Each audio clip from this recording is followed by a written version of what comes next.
তো সিদ্ধান্ত না, এটা বললে তো হবে না। আমি বিয়ে করব না বলছি, এটাই ফাইনাল। আমিও দেখেই ছাড়বো। বিয়ে না করে তুমি কিভাবে থাকো? আমার সুটকেস ছাড়ো বলছি, আমি এখান থেকে চলে যাব। তোমাকে ভালোই ভালোই বলছি, আমার পছন্দ করা ছেলের সাথে ডেটে যাও। যাব না আমি, ওই ছেলেকে আমার পছন্দ না।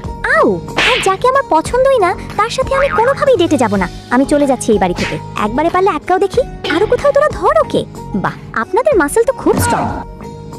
হা করে থাকিয়ে দেখছিস কি? ধর ওকে। জেনি দাঁড়া বলছি। আউ, আকাশ থেকে কি টাকার বৃষ্টি হচ্ছে নাকি? ও মাই গড, এত টাকা! আপনি আমাকে থাপ্পড় মারলেন? তোমার সাহস কি করে হয়? মেয়েটাকে শুধু টাকার জন্য বিয়ে দিতে চাও? এই সবগুলো টাকা নিয়ে এখান থেকে চলে যাও। থ্যাংক ইউ আন্টি, আমাকে হেল্প করার জন্য। Love you. না না, আমি তোমাকে এমনি এমনি বাঁচাই নাই। আমার একটা কাজে তোমাকে হেল্প করতে হবে। আমার ছেলে পার্সোনাল অ্যাসিস্ট্যান্ট হতে হবে তোমাকে। এর বিনিময়ে যত টাকা চাও তাই পাবে।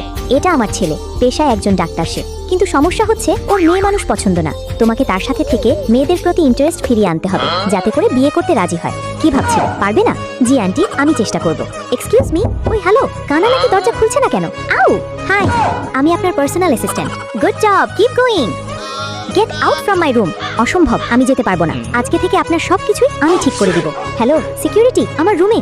আরে কি করছেন? এমনটা করবেন না, তাহলে আমাকে রাস্তায় থাকতে হবে। এমনিতেও আমি বাড়ি থেকে পালিয়েছি। চুপ, এত কথা বলো কেন? Get out from my room.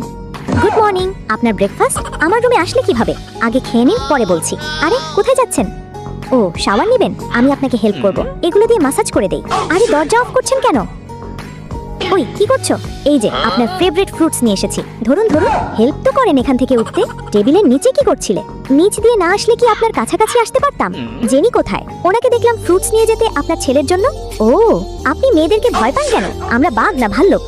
Yash বিয়ে